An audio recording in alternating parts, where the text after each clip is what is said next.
Well, joined now, as you may have seen in that welcoming slide, by retired Brigadier-General Olusegun Ajano. Thank you for coming this morning, sir. Thank you. Well, yes, it's being talked about everywhere to the extent that people are wondering, I mean, just can't understand how we don't seem to be recording the kind of progress we expect Nigerian Army to record with respect to this insurgency. Although things change time and again, territories are recaptured and those kinds of stories, but let's get your perspective on what's going on first and foremost about this insurgency and our response to it as a country. To start with, the whole problem started like probably a political problem confined within Borno State. Stories and information that we have is all that we gather from the newspapers, and occasionally when government agents come out and talk to us about the security situation in the country. In fact, the declaration of the state of emergency in that part of Nigeria was sometimes within the middle of last year. I was out of the country at that time, and it was a friend in the US who called me and said, "There's trouble in Nigeria." I said, "What is it?" He said, "There's a state of emergency declared in Nigeria." I said, "No." I still spoke with Lagos yesterday, and everything was normal. And he told me it is something that I need to get in touch with people in Nigeria about and ask details. I did.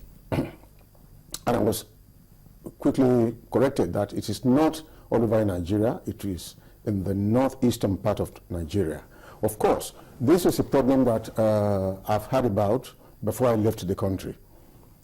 And of course, this is something that has been going on too for quite a bit of time. And I think probably now we can count about 3-4 years that this problem has been going on. Now, a security problem has to be properly assessed before it can be effectively addressed.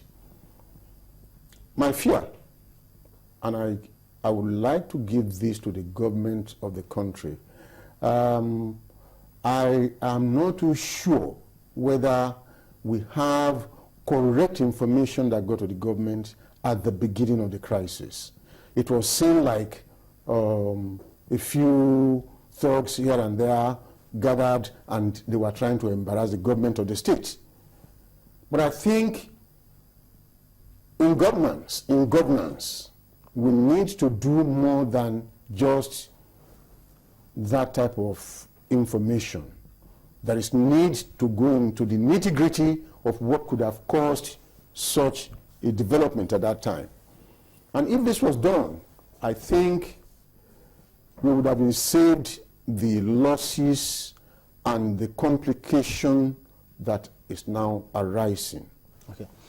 Let's assume that it's understandable when we say at the initial stage we didn't get the right information that we ought to, because I mean even late NSA did say, look, it caught us unawares, we were not prepared for this. But what about thereafter?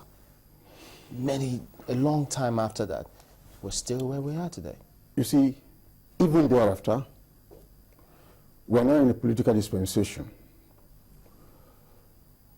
It is not going to be too easy for the president of the country, who is the commander-in-chief of the armed forces, just to order troops out. He has to have correct information, he has to have correct assessment of the situation before he can order operations. That's number one thing. Secondly, in the last couple of months or so, we've had embarrassing situations. We've come to a conclusion that yes, we now have armed conflict. And now that we have armed conflict, what type of armed conflicts are we having? One, what we started having was Sambisa forest. And I sat back to reflect. We are not manufacturing the vegetation in Nigeria. Is God created? Where is Sambisa forest? going from the south to the north. You go from typical tropical forest to savanna and to rare savanna. How did the forest occur in Maiduguri? I begin to question myself. And what is this forest that it is impossible for us to have air surveillance that can give us sufficient information to locate any form of activity that could be going on there? I will give this to the forces, I will give this to the government. They saw Sambisa forest. That was when we started having these people emerging from the forest, going into villages to slaughter people in their sleep. When that occurred, I felt we ought to have done something a little bit out of ordinary. Even if it means taking down that forest, that is the time it ought to have been done. Yes. But there are considerations to take a look at before they do that, isn't it? Yes, of course, there will always be considerations. There will always be considerations. In any military action, you have collateral damage. Because there could be a lot of civilians involved in that. If there are civilians in the forest, it is our responsibility to have located them and probably get them out of the place for a proper military action. Unfortunately, it was taken as if even the forces that were deployed were on the defensive. It is when Boko Haram strikes that the forces move. And it shouldn't have been. The initiative ought to have been seized from Boko Haram. Now, we do not even know what their aim was. To start with, we thought it was all politics. Maybe they were dissatisfied with certain things or the other. But my feeling is that nobody has really been able to pinpoint exactly what the grounds of these people are. It is from the actions that they take that we come to conclusions as to, oh, they are terrorists. They are Islamic fundamentalists. They are insurgents and things like that. Do you agree, sir, that because from the reports about the condition of the military, how sometimes you see soldiers who are involved, lives are lost on the part of the military, do you agree to the school of thought that there's sabotage within the military about this war? Oh, yes, I will agree with that, absolutely. But you see, it is a big job.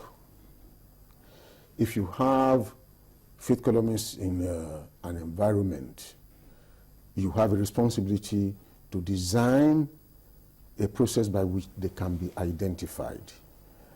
It is not easy. And that is why I started from the point of view that first we were thinking this is a religious thing. And if it is religious, it's going to be very, very difficult for us to handle. You have sympathizers, you have those who are opposed to whatever they are doing. And of course, the president sometimes came out on the air to, I think he gave a press interview where he said he believed that some of these insurgents have infiltrated his government. That is very serious, extremely serious. I think it is necessary as the president to design a way by which he can identify those moles in his government and get rid of them. It is not easy to, even in the force, it will take a little bit of time to be able to sift people out. In fact, a few things out of ordinary have been happening. For all my years in the military, I never had a time when soldiers have to turn on the gun on their commanders. Something is wrong.